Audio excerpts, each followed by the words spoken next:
Hi everyone, just a short one today. A topic that's been bothering me the past couple of days around the news, the outing of Pimax.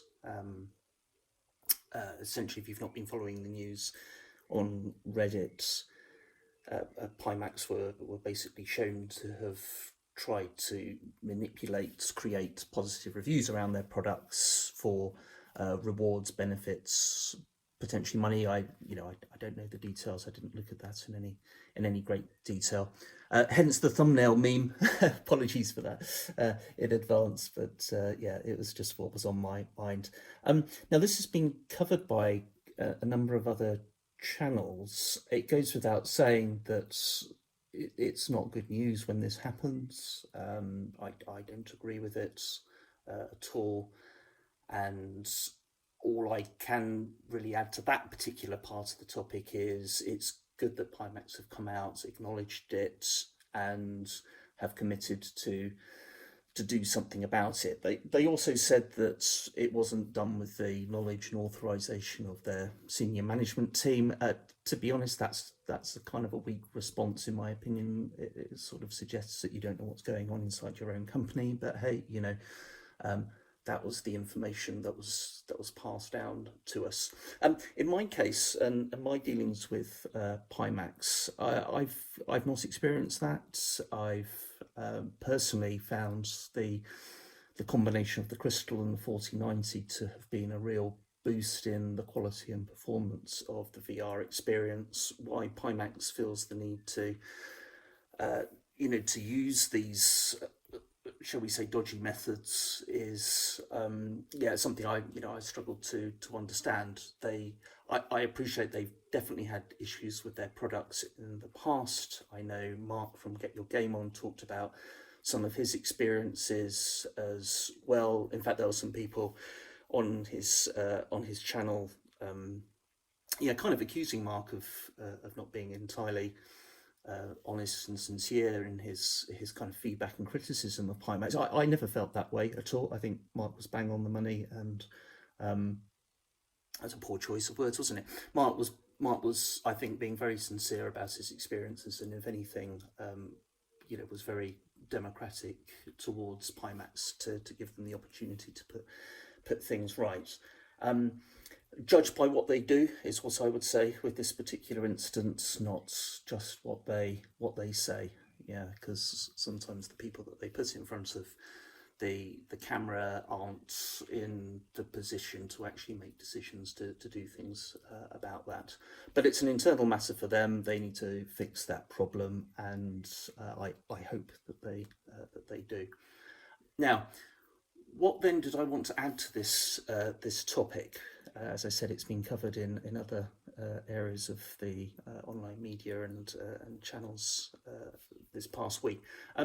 Well, a couple of things really. The first is that is Pimax the only company vendor doing this sort of behaviour? Because if they are, then I'm a bloody Chinaman, right? I do not believe that, for a second. It's good that we're talking about a situation with Pimax. I think it's true what people have reported,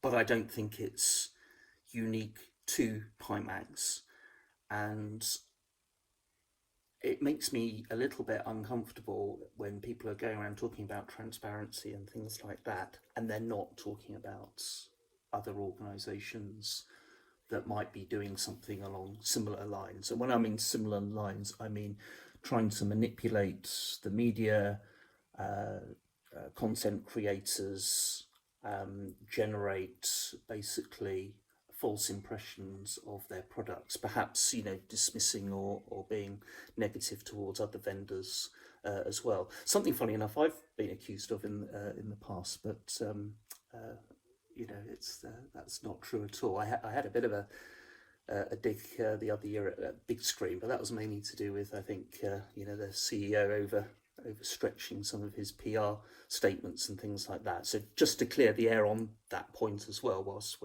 whilst I'm talking about it, I think Big Screen have done a good job from what I've seen. I've not tried their Beyond 2 headset, but certainly on paper it looks to be a much better product now. So if you guys want to go and buy a Big Screen Beyond 2, a Pimax Crystal Super, one of these Meganex super high resolution headsets, you go for it. You choose what you like. I have no benefit or influence over that decision at all. But yeah, back to the point. We've seen evidence, haven't we, for the past certainly 2 weeks with Nvidia, for example, and the 50, 60, 80 gigabytes launch, how they tried to essentially bury that and use smaller channels to kind of promote what is essentially a bad product being sold at a very high price. And that doesn't sit well with me. So let's talk about that organisation and maybe some things that go on there.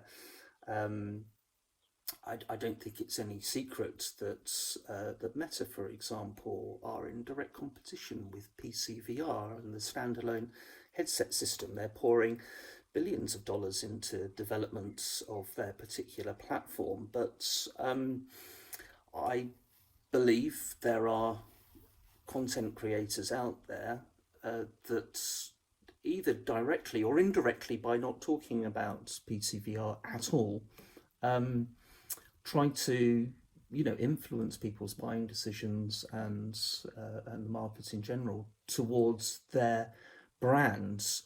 And I honestly think there are people that are being paid for that service. Yeah, let's say it like it is. So yeah, not just Pimax. Let's whilst we're talking about the topics of integrity and behaviour, keep our eyes open, be mindful that it's highly likely that there's other manufacturers and organisations doing just that, either trying to collapse the market down to they're the only product or brand you should go to, you'd be stupid not to, or we can do things that others can't do, and the quality of our products and services isn't a true reflection of what you actually get as a customer and as a consumer. I think also it's worth talking about on the flip side that with content creation, it takes up a lot of people's time and effort to do that. I don't think it's wrong for content creators to be paid and rewarded for promoting brands and product launches. I've got no issue with that at all, as long as people are transparent about it. Yeah, it's very rare you see people use things like the sponsorship feature on YouTube. I find there's a lot of stealth and obfuscation as to, well, actually, are you a partner of this particular brand that you're talking about their products, or have you been approached to help and use your audience, your reach to talk about it. As I say, I don't have an issue with that as long as people are transparent around it.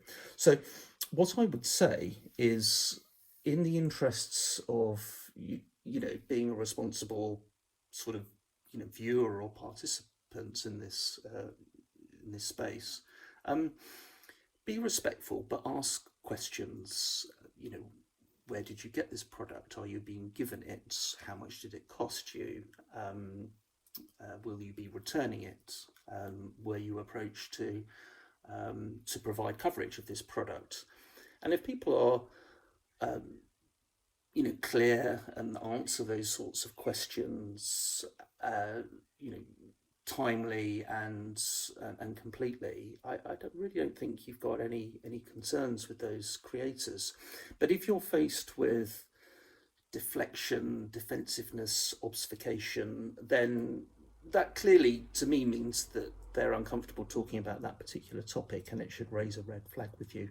And what you should do about that, that's up to you, right? You don't have to sort of pee on someone's cornflakes. You can just simply elect to watch other content from people elsewhere.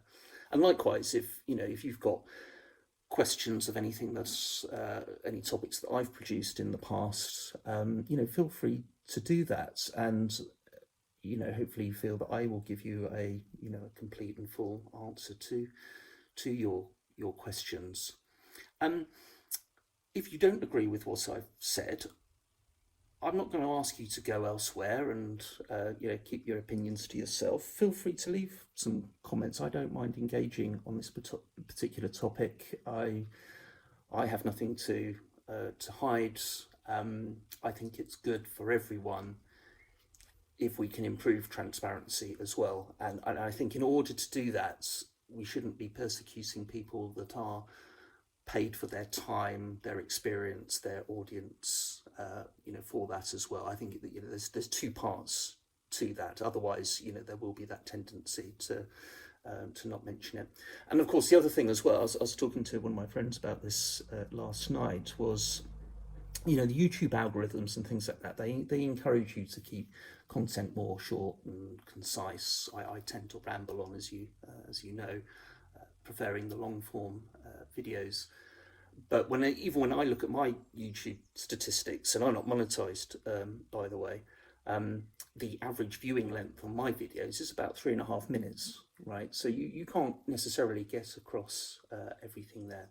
Of course, people are going to want to talk and draw out the positives of products, and not really kind of assassinate companies if they've not done something to your liking or being overly critical. Reviewers need products to create content, and that's okay as well. I don't think we should be shooting people down in flames if they've made a mistake, but rather saying, look, this is an area that can be improved. You can approach it like that, a more constructive and respectful way for these topics. So if you've got any thoughts, or if you want to discuss this, leave some comments down below and I'll happily engage with that. Be kind to others, I would say. Probably something I need to learn. Sometimes I can shoot from the hip a little bit myself. Guilty as charged. Sorry if I've offended anybody in the past for that. But let's try and create a more transparent atmosphere to have these conversations. Give people the information, which includes your relationship with the company, the organisation whose products you're talking about. So that's it for today. Hopefully you found that interesting and useful. I will see you on the next one.